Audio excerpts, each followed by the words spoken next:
नमस्कार अभ्यासक मित्रमैत्रिणींनो, स्वागत आहे सगळ्यांचं. आज आहे 18 नोव्हेंबर आणि आजची जी न्यूज अनालिसिस आहे ती आपण फोकस करणार आहोत रशिया आणि युक्रेन वॉरवर. नुकतंच अमेरिकेचे राष्ट्राध्यक्ष जो बायडन यांनी युक्रेनला परमिशन दिली आहे की आम्ही प्रोव्हाइड केलेले लॉंग रेंज मिसाईल जे आहे ज्याचं नाव आहे ATACMS रॉकेट, याचा यूज करून तुम्ही रशियाच्या इनसाइड स्ट्राईक करू शकता. लक्षात घ्या, ATACMS रॉकेट जे आहे ते युक्रेन मागच्या 1 वर्षापासून यूज करत आहे. पण ते फक्त बॉर्डर एरिया जे आहे रशिया आणि युक्रेनचा तिथंच यूज केला जात होता. पहिल्यांदा त्याला म्हणता येईल पॉलिसी रिव्हर्सल आहे. लक्षात घ्या, पॉलिसी रिव्हर्सल आहे जो बायडन यांचं. याच्यावर सुद्धा क्वेश्चन मार्क रेज होत आहे की आतापर्यंत रशियाच्या इनसाइड स्ट्राईक कधीच झाली नव्हती. तर आता जो बायडन, ज्यांना शेवटचे 2 महिने जेमतेम ॲज अ प्रेसिडेंट ॲक्ट करायचं आहे, कारण डोनाल्ड ट्रम्प जे आहेत ते राष्ट्राध्यक्ष म्हणून पुढची निवडणूक निवडून आलेले आहेत आणि जानेवारीच्या मिडमध्ये ते राष्ट्राध्यक्षाची शपथ सुद्धा घेतील. मग अशा कंडिशनमध्ये जे रॉकेट्स आहेत, ATACMS रॉकेट्स आणि स्टॉर्म शॅडो, या 2 रॉकेट्सची खूप चर्चा आहे. त्यांना आधी डिकोड करूयात. ATACMS रॉकेट म्हणजे आर्मी टॅक्टिकल मिसाईल सिस्टीम. लक्षात घ्या, ही जी सिस्टीम आहे ही अमेरिकेने युक्रेनसाठी दिलेली आहे. त्याची जी रेंज आहे, लक्षात घ्या, हे जे रॉकेट आहे ATACMS, त्याची रेंज जी आहे 190 माइल्स किंवा 306 किलोमीटर एवढी रेंज आहे. हे लॉंग रेंज गाइडेड मिसाईल आहे आणि हे यूएसची जी ग्लोबल सिक्युरिटी कंपनी आहे लॉकहीड मार्टिन यांनी हे मिसाईल डेव्हलप केलेलं आहे, जे 227 केजीचं वॉरहेड सुद्धा कॅरी करू शकतं. म्हणजे 227 केजीचं एक्सप्लोजिव्ह ते कॅरी करू शकतं. 300 किलोमीटर याची हाय स्पीड रेंज आहे. 300 किलोमीटर ते ट्रॅव्हल करू शकतं. यात स्पेशलाइज GPS सिस्टीम सुद्धा आहे आणि सगळ्यात महत्त्वाचं म्हणजे जेव्हा हे फायर केलं जातं तेव्हा हंड्रेड्स ऑफ छोटे बॉम्बलेट्स, म्हणजे एक बॉम्ब न फोडता हे सगळे बॉम्बलेट्स जे आहेत, हंड्रेड्स ऑफ बॉम्बलेट्स ब्लास्ट होतात rather than a single warhead. त्याच्यामुळे हे एक घातक असणार आहे.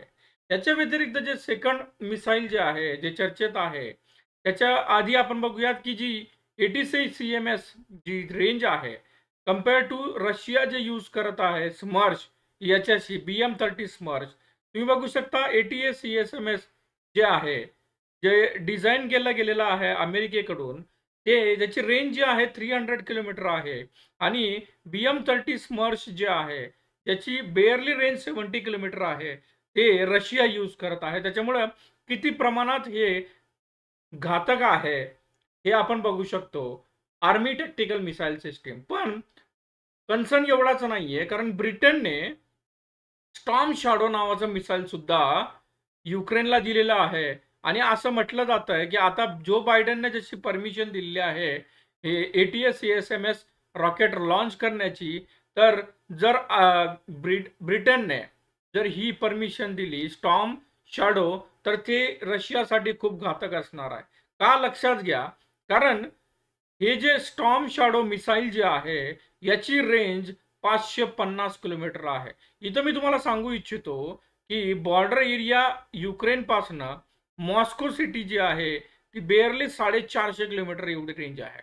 म्हणजे हे जे मिसाईल आहे स्टॉर्म शॅडो ब्रिटनने प्रोव्हाइड केलेलं, हे मिसाईल मॉस्कोला सुद्धा हिट करू शकतं. UK has supplied Ukraine with a storm shadow but hasn't allowed Ukraine to use against the Russian territory. आतापर्यंत परमिशन दिलेली नाहीये. हे मॅन्युफॅक्चर आहे MBDA आणि लक्षात घ्या, turbojet engine 1300 kg storm shadow travels at the speed of 600 metre per hour. तेव्हा याचा रेंज आहे आणि सगळ्यात महत्त्वाचं म्हणजे after launch equip with own navigation system. आणि सगळ्यात महत्त्वाचं म्हणजे तुम्ही बघू शकता ही जी सिस्टीम आहे स्टॉर्म शॅडो मिसाईल, ही एक वेगळ्या पद्धतीने अप्रोच करते आणि म्हणून ही घातक आहे. जेव्हा ती लॉन्च होते त्याचं टार्गेट जे आहे 180 माइल्स पर्यंत आहे, जसं की 500 किलोमीटर मी तुम्हाला सांगितलं. ते सुरुवातीला एका हाय अल्टिट्यूडला रेंज करतात, पण काही डिस्टन्स कव्हर केल्यानंतर ते लो क्रुझिंग अल्टिट्यूडला म्हणजे खाली येतं. त्याच्यामुळे त्याचं डिटेक्शन करणं GPS डेटावर खूप अवघड आहे किंवा रडारवर त्याचं डिटेक्शन होणं खूप अवघड आहे. जसं जसं ते टार्गेटकडे अप्रोच करतं, परत एकदा तो क्लाइंब करतो ॲट द हायर अल्टिट्यूड. म्हणजे मिसाईल परत एकदा वर जातं आणि लास्टला जेव्हा ते अटॅक करतं, तेव्हा ते 2 स्टेजमध्ये, पहिल्या स्टेजमध्ये ते आपल्या टार्गेटवर होल करतं आणि नंतर त्या टार्गेटमध्ये एंटर करून त्याला डिटोनेट करतं. तशा पद्धतीने जर बघितलं तर ATACMS जे अमेरिकेची सिस्टीम आहे त्याच्यापेक्षा घातक ही स्टॉर्म शॅडो मिसाईल आहे. आणि असं म्हटलं जातंय की ज्या पद्धतीने जो बायडेन यांनी परमिशन दिलेली आहे, त्या पद्धतीने ब्रिटन सुद्धा परमिशन देईल का याच्याकडे जगाचं लक्ष लागलेलं आहे. आता लक्षात घ्या, why has US allowed Ukraine to use ATACMS inside the Russia? याचं सगळ्यात महत्वाचं रिझन इथे दिलेलं आहे बघा. ही जी पॉलिसी चेंज झालेली आहे, याचा सगळ्यात इम्पॉर्टंट म्हणजे हा जो रिस्पॉन्स आहे. Recent deployment of North Korean troops to support the Russia in a Kursk border region where Ukraine has occupied territory since the August. लक्षात घ्या, हा जो रिजन आहे कर्स्क, हा रिजन नॉर्थ कोरियन ट्रूप्सनी फ्लड केला गेलेला आहे. तुम्ही मागे न्यूज सुद्धा बघितल्या असतील बघा. US incredibly concern with by North Korean troops in Russia confirms 10,000 soldiers have join the Ukraine war. आणि ही बघा, ही 2 तासापूर्वीची न्यूज आहे. North Korea could send up to 1 lakh troops to support the Russia. त्याच्यामुळं कुठेतरी भीती ही व्यक्त केली जात आहे की हे वर्ल्ड वॉर 3 कडे तर जात नाहीये. आणि यालाच रिस्पॉन्स म्हणून जो बायडन यांनी ही परमिशन दिलेली आहे.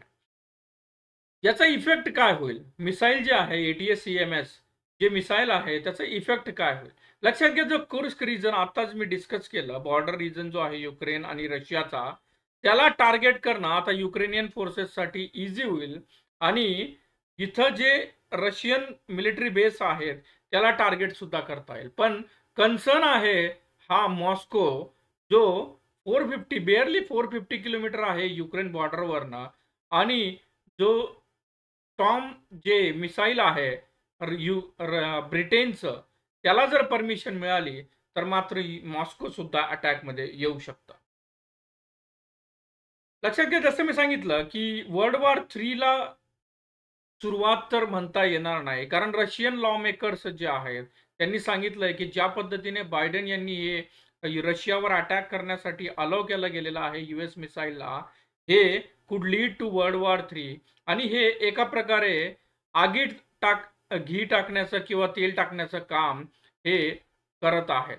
एवढंच नाही तर जे जो बायडन यांचे सुपुत्र आहेत, ज्युनियर जो बायडन किंवा सॉरी ज्युनियर डोनाल्ड ट्रम्प, यांनी सुद्धा सोशल मीडियाचा यूज करून the military industry complexes seem to want to make sure that they could get a world war 3 going before my father has a chance to create the peace and save the lives. म्हणजे माझ्या वडिलांनी as a president म्हणून assume करायच्या आधी यांनी world war 3 चालू करावा, अशा पद्धतीने जो बायडेनच्या पॉलिसीजला ज्युनियर डोनाल्ड ट्रम्प यांनी क्रिटिसाइज केलेला आहे. आता याला ट्रम्प कसं रिॲक्ट करतील हे कम्प्लिटली अननोन आहे, कारण ट्रम्पच्या ज्या पॉलिसीज आहेत त्या अजून डिस्क्लोज झालेल्या नाहीये. पण त्यांचे जे क्लोजेस्ट अलायज म्हणतायत की याला स्ट्रॉंग स्टेटमेंटमध्ये क्रिटिसिझम हे ट्रम्प सुद्धा करतील. कारण ट्रम्पने ऑलरेडी सांगितलं आहे की he will end the war within a day. तर एक्झॅक्टली त्यांनी कुठल्या पद्धतीने असं म्हटलेलं आहे हे कम्प्लिटली अननोन आहे. पण सगळ्यात मोठा कन्सर्न जो आहे तो ट्रम्पच्या पॉलिसीज बद्दल आहे. त्याचं एक एक्झाम्पल द्यायचं झालं तर व्हाईस प्रेसिडेंट इलेक्ट जे आहेत JD व्हेन्स यांनी म्हटलं होतं की US should not provide any more military aid to the Ukraine. आणि युक्रेन याच्या बाबतीत जास्त कन्सर्न आहे. म्हणून कुठेतरी डोनाल्ड ट्रम्प यांची जी पॉलिसीज असणार आहे त्या कशा असतील याच्याकडे जगाचं लक्ष लागलेलं आहे. आणि एक्झॅक्टली जो बायडन यांची ही डिसिजन कुठल्या प्रकारे या रशिया युक्रेन वॉरला वर्ल्ड वॉर 3 मध्ये तर कन्वर्ट करणार नाही, असाही कन्सर्न सगळ्यांना आलेला आहे. आजचा क्वेश्चन घ्या. क्वेश्चन ऑफ द डे आहे की world's first high altitude para sports centre हे नुकतंच त्याचं उद्घाटन झालेलं आहे. ते कुठं करण्यात आलेलं आहे? 2028 पॅरालिम्पिक्सवर याचा फोकस असणार आहे.